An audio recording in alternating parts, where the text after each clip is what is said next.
तो फिर आज के डिस्कशन में हम लोग कार्ल मार्क्स के डायलेक्टिकल मटेरियलिज्म को समझने की कोशिश करेंगे and what is dialectic and what is materialism. ये दोनों दो लफ्ज बड़े इंपॉर्टेंट हैं। यानी कि पहला लफ्ज ही है डायलेक्टिक, दूसरा लफ्ज है मटेरियलिज्म। और दोनों का अपना एक आजादाना वजूद है, आजादाना वजूद है। और इस मटेरियलिज्म ने ही कार्ल मार्क्स और एंजल्स का जो नजरिया था इस पर, वो उनको फ्रेडरिक हेगल से अलग करता है। मटेरियलिज्म जो है एक चीज, मैटर आप समझती, जैसे आप देख रही हैं जो भी आपके सामने है, जैसे कि पेड़ पौधे, जमीन आसमान, गरीबी अमीरी, बेरोजगारी, एग्रीकल्चर, इंडस्ट्री, फैक्ट्री, ये जो चीजें, जो प्रोडक्शन के जराए, वो तमाम चीजें जिनसे पैदावार होती हैं, जो तमाम चीजें जो आपकी आंखों के सामने होती हैं, जो जाहिर है। तो एक कुर्सी है, कुर्सी क्या है? वो मैटर है। लेकिन कुर्सी बनाने के लिए आइडिया आया होगा ना पहले। तो ये फिलॉसफी में जो सबसे बड़ा बहस है कि पहले आइडिया आता है कुर्सी का या पहले कुर्सी आता है। उसी तरीके से घर देख रही हैं, जो घर पहले वजूद में आया, घर बनाने का नक्शा जहन में आया। तो हीगल कहते हैं कि पहले आइडिया आता है, मार्क्स कहते हैं कि पहले मैटर आता है। मैटर की वजह से आइडियाज बनते हैं। तो वो कैसे कहते हैं? बोले कि कहीं ना कहीं तस्वुर भी कैसे करता आदमी, किसी न किसी चीज, जैसे अगर वुड नहीं होता, लकड़ी नहीं होता, तो लकड़ी को काटने का हमारे पास ख्याल नहीं आता। तो हमने लकड़ी को देख करके हमारे दिमाग में आया कि इसको शेप देते हैं। तो मैटर ने जो मादी हालात हैं या जो मादियत है या जो सामान है, उसने आपको मजबूर किया। अगर मिट्टी नहीं होती तो मिट्टी का घड़ा कैसे बनता? सीमेंट नहीं होते, कंक्रीट नहीं होते, टूल्स नहीं होते, तो कैसे काम होता? तो कहीं ना कहीं से मैटर से आइडिया आता है। कार्ल मार्क्स का यह मानना है।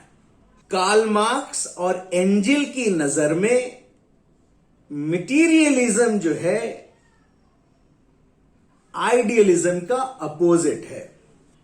जो मादी दुनिया है, जो मटेरियल वर्ल्ड है, वो material world perceptible to the senses है। उसको आपकी सेंसेस महसूस कर सकती हैं। आपका आंख देख सकता है, कान सुन सकता है, जुबान टेस्ट कर सकता है, आप उसे टच कर सकते हैं, आंखों से देख सकते हैं।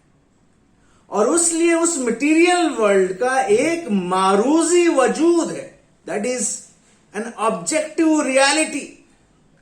और वो जो वजूद है मटेरियल वर्ल्ड का, वो आपके जहन के तस्वुर और आइडियाज और स्पिरिट से आजाद है। इसका मानी ये नहीं कि कार्ल मार्क्स और एंजल ने आइडियाज, माइंड और स्पिरिट के एग्जिस्टेंस को डिनाई किया है। उनका सिर्फ ये मानना है कि जो माइंड, स्पिरिट और जो आइडियाज होते हैं, ये चीजें मटेरियल कंडीशंस की प्रोडक्ट होती हैं या उसी की रिफ्लेक्शंस होती हैं। जो मादी हालात होते हैं, जो मटेरियल कंडीशंस होते हैं, उन्हें देखने के बाद ही आइडियाज आते हैं, उनका एक प्रोडक्शन होता है। यानी कि इससे यह समझ लें कि जो आइडियलिज्म है या जो माइंड है या स्पिरिट है या आइडियाज हैं, वो मैटर पे डिपेंडेंट हैं। उनका अपना एक आजाद वजूद नहीं है। Mind, spirit and ideas are in existence only because of the material conditions।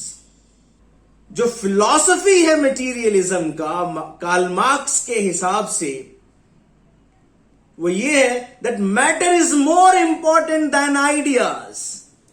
कि अगर मैटर नहीं है तो आइडियाज नहीं आ सकते। कार्ल मार्क्स की नजर में there is only one world and that world is material world. इस दुनिया से आगे कोई और दुनिया नहीं है। यानी कि उनके जहन में किसी जन्नत का या किसी जहन्नुम का या इसके बाद की दुनिया, मटेरियल वर्ल्ड की बाद की दुनिया एग्जिस्ट नहीं करती। यानी कि there is no hell and there is no heaven. जो भी चीज है इस दुनिया में है। अगर मैं कार्ल मार्क्स का एक अपना स्टेटमेंट यूज करूं तो उनका यह मानना था कि life is not determined bye consciousness but consciousness bye life. आपकी जिंदगी कॉन्शियसनेस तय नहीं करता, बल्कि आपकी जिंदगी आपकी कॉन्शियसनेस को तय करती है, आपकी बेदारी को तय करती है कि क्या आपका सोच है, क्या ख्याल है, किस तरह की सूझबूझ है, क्या नजरिया रखते हैं, ये तय। क्या खाना है, क्या पीना है, कैसे पहनना है, कैसे ओढ़ना है, कैसे चलना है, ये आपके हालात तय करते हैं। गरीबी तय करती है इंसान की, या आपकी अमीरी तय करती है कि आपकी तर्ज जिंदगी क्या होगी। बस इतनी सी बात है कि matter is primary and ideas are secondary. Karl Marx की नजर में it is materialism which is more important. ये जो मादियत है इसकी अहमियत है, क्योंकि यही मादियत तमाम आइडियाज को, सोच को, नजरिए को, ख्याल को, तसव्वुर को, एहसासात को, ख्वाहिशात को जन्म देता है।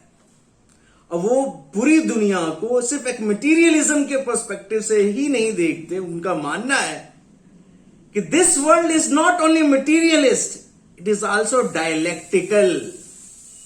डायलेक्टिक का जो नजरिया है उसे हीगल ने इस्तेमाल किया था, और हीगल के नजर में आप देखेंगे कैसे डायलेक्टिक ऑफ आइडियाज काम करता है। Dialectic is all about an interaction between thesis and antithesis that result into a synthesis. यानी कि एक नजरिया आपने प्रपोज किया, दूसरा नजरिया किसी और ने प्रपोज किया, दोनों के बीच में एक इंटरेक्शन होता है, एक बहस होती है, एक डिबेट होता है। इस बहस, इस डिबेट के बाद जो एक नया नजरिया कायम होता है वो सिंथेसिस कहलाता है। वही डायलेक्टिक है।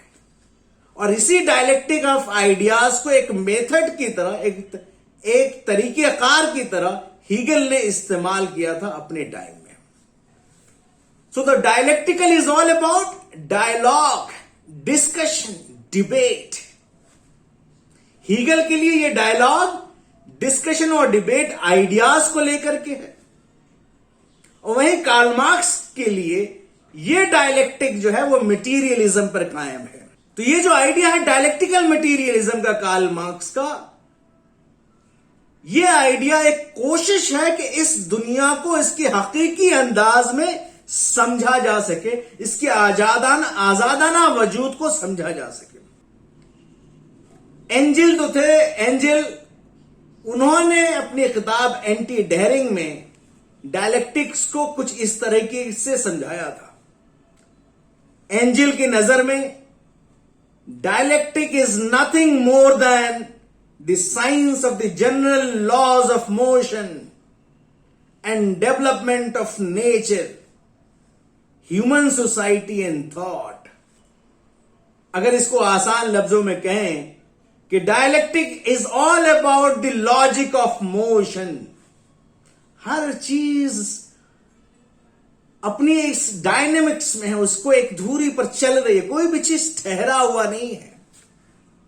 हर चीज एक अपने जो हालात से एक दूसरा हालात में एक हमेशा एक जंग में है, एक उसका एक इंटरेक्शन में है। जैसे आप देखें कि one condition is always in interaction with another conditions, और जो भी एक डोमिनेंट होता है वो उस हालात में एक बदलाव लेके आ जाता है। उनका मानना है कि इंसान जो है ऐसी जिंदगी नहीं जी रहा जहां पर उसकी जिंदगी ठहर गई हो, स्टैटिक हो गई हो। The life of human being और the material conditions are not static, it is always developing. हमेशा इसका एक विकास हो रहा है, उसकी एक इर्तिका हो रही है, वो एक तरक्की के मोड में है। यानी कि everything in this nature is in state of constant change. हर चीज जो वजूद में है वो लगातार बदल रही है। तो यही तो कानून बताता है। The dialectic is a law, वो कायदा है, वो कानून है। वो कौन, किस चीज का कायदा कानून? कि हर चीज बदलेगी, क्योंकि हर चीज अपने एक मोशन में है, कोई भी चीज ठहरी हुई नहीं है, डायलेक्टिक में है। तो कार्ल मार्क्स का जो डायलेक्टिकल मटीरियलिज्म है वो 3 चीजों पर कायम है, याद रखिएगा। पहला, the law of quantity into quality and vice versa. Second, the unity of opposites. And third, the negation of निगेशंस।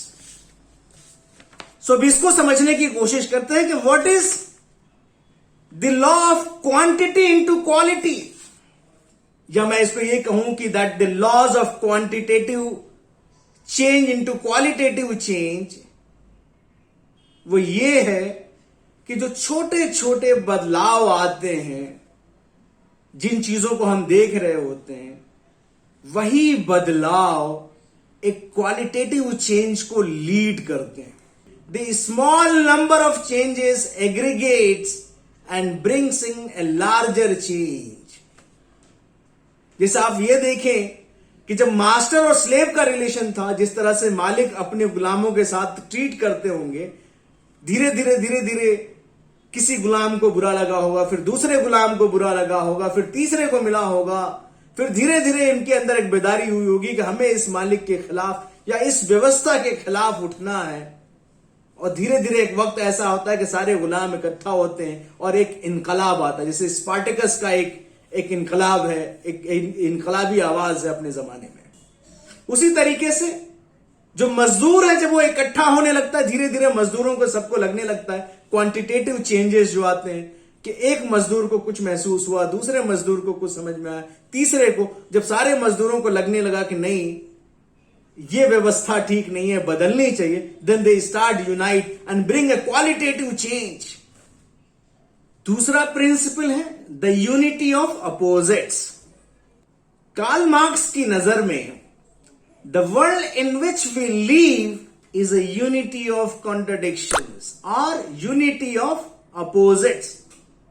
यानी कि 2 कॉन्ट्राडिक्शंस एक साथ रह सकते हैं, जिसका एक एग्जाम्पल ये है, जैसे cold and heat, light and darkness, capital and labour, birth and death, rights and duties, riches and poverty, positive and negative, good and bad, boom and slump, thinking and being, finite and infinite, repulsion and attraction, left and right, above and below, evolution, revolution, chance, necessity, sale, purpose, and so on.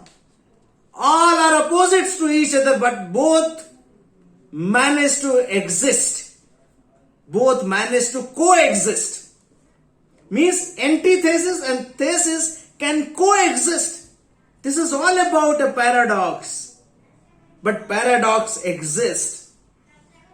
This is what Karl Marx says. He's saying that this is a reflection in thought of a unity of opposites in the material world. कि एक material world में 2 opposites एक साथ रह सकते हैं, लेकिन इनके बीच की जो इंटरनल कॉन्ट्राडिक्शंस है उसे समझनी चाहिए। जो तीसरा सबसे अहम उसूल है डायलेक्टिकल मटीरियलिज्म का, वो है निगेशन ऑफ निगेशन। इसके बारे में कार्ल मार्क्स कहते हैं कि जो हिस्टोरिकल डेवलपमेंट है is not of one straight line कि एक डेवलपमेंट हो रहा है तो होता जा रहा है, होता जा रहा है, होता जा रहा है, ऐसा नहीं है। बल्कि it is all about a complex interaction of each step forward and with the 2 step backward. ये अपने आप में कोई भी डेवलपमेंट नहीं होता जाता अपने आप, और पुरानी चीजों को छोड़ते हुए नहीं। हर डेवलपमेंट में अपने नए डेवलपमेंट का सीड भी होता है और पुरानी जो हालात होती हैं उसके एलिमेंट्स भी होते हैं। तो कार्ल मार्क्स की नजर में जो हिस्टोरिकल प्रोग्रेस है, that historical progress is not unidimensional, it is not straightforward, but it contains the old development within and proposes the new future developments within. कोई भी पुरानी चीज मुकम्मल तौर से खत्म नहीं होती, निगेट नहीं कर सकते। आप किसी चीज को नकारते हैं, वो नकारना एब्सोल्यूट नहीं होता है। उसकी चीजें हमेशा रहती हैं उस दौर में। जैसे आप ये देखें कि जो मास्टर और स्लेव रिलेशंस में जो बदलाव आया और वो बदलाव आगे चल करके लॉर्ड एंड सर्फ में जो बदलता है, तो इसका मतलब ये नहीं था कि मुकम्मल तौर से मास्टर एंड स्लेव सोसाइटी खत्म हो गई और नई सोसाइटी, नया मोड ऑफ प्रोडक्शन आया जो लॉर्ड एंड सर्फ का। जो फ्यूडलिज्म का जो सिस्टम है वो एक नया मटेरियल कंडीशन आता है जो कैपिटलिज्म प्रपोज करता है। वो उस जमाने में एक प्रोग्रेसिव इकोनॉमिक सिस्टम होता है जो फ्यूडलिज्म के डोमिनेंस को खत्म करता है। इसका मतलब नहीं कि there feudalism was completely eliminated, no. So its elements remains there, but it is no more a dominant economic system. उसी तरीके से कैपिटलिज्म जो आता है, इसके अंदर फ्यूडलिज्म के जो एलिमेंट्स हैं, लेकिन इसी के अंदर एक फ्यूचर डेवलपमेंट के सीड्स भी हैं, बीज भी हैं, क्योंकि it can not claim that the idea is absolute. This is what negation of negation. तो हम लोगों ने डायलेक्टिकल मटेरियलिज्म में मटेरियलिज्म को समझा, डायलेक्टिक को समझा, और फिर हमने दोनों को मिलाया डायलेक्टिकल मटेरियलिज्म में। तो उसमें 3 उसूल सामने आए। पहला, the law of quantity into quality. दूसरा, द यूनिटी ऑफ अपोजिट्स। और तीसरा, निगेशन ऑफ निगेशन। ये तीनों चीजें मिलकर के डायलेक्टिकल मटेरियलिज्म को बनाती है। अगर आपके पास कोई सवाल हो तो आप पूछ सकते हैं। Thank you.